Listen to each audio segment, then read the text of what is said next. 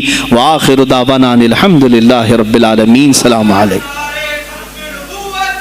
خدمت پہ لاکھوں سلام مصطفیٰ جان رحمت پہ لاکھوں سلام، شمع بز میں ہدایت پہ لاکھوں، غوث اعظم کا دیکھو ذرا مرتبہ، ایک اشارے سے مردوں کو زندہ کیا، آج بھی لوگ کہتے ہیں غوث الورا، غوث اعظم امام التقیٰ والنقیٰ، جلوہ شان قدرت پہ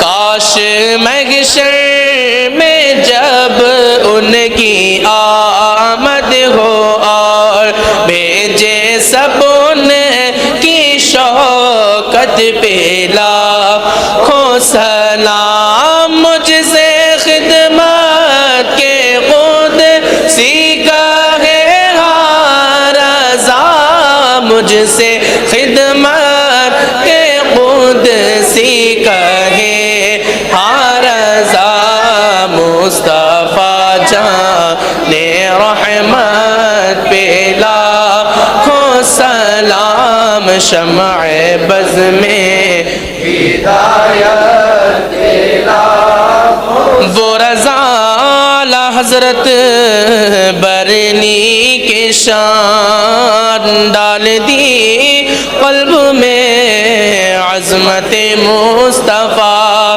جس کا سنی مناتے ہیں یوم رضا، اس امام اہل سنت پہ لاکھوں سلام، مصطفیٰ جان رحمت پہ لاکھوں سلام، شمع بز میں ہدایت پہ لاکھوں سلام، لا شرف النبی الاکرم محمد المصطفى صلی اللہ علیہ وسلم وآلہ واصحابہ واولیاء ملتہ وجميع المسلمین والمسلمات الکرام۔ الفاتحہ۔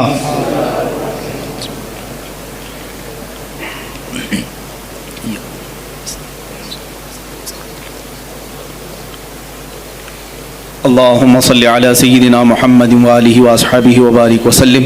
اللهم وصل وبلغ مثل ثواب ما قرأناه من القرآن الكريم، ما صليناه وما سلمناه وما هللناه وما سبحناه، وهذه هدية واصلة ورحمة نازلة وبركة شاملة منا إلى حضرة النبي الأكرم محمد المجتبى محمد المصطفى صلى الله عليه وسلم، وبوسيلته إلى جميع الأنبياء والمرسلين والصحابة والتابعين والخلفاء الراشدين، وإلى أرواح جميع أزواج رسول الله وبناته وبنيه، وإلى أرواح جميع الشهداء والنجباء والنقباء وأولياء الله الصالحين، وإلى أرواح أئمة المجتهدين وجميع المؤمنين والمؤمنات وعامة المسلمين والمسلمات الأحياء منهم والأموات، خاصة إلى روح سيدنا وسندنا وشيخنا وقطبنا سيدي عبد القادر الجيلاني قدس الله سره الشريف.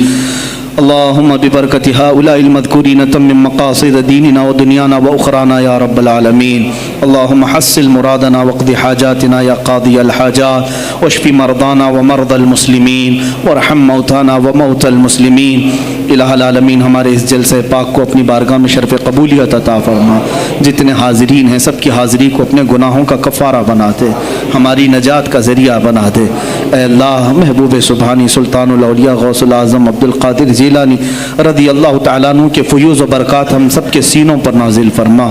مولا، ان کی نسبت آخری دم تک ہمارے ساتھ قائم فرما. اے اللہ، ہم سب یہاں پر تیرے دربار میں حاضر ہیں، کھڑے ہیں، ہم سب کو بری شرارتوں سے محفوظ فرما، نفس امارہ کی بدکاریوں سے بچا،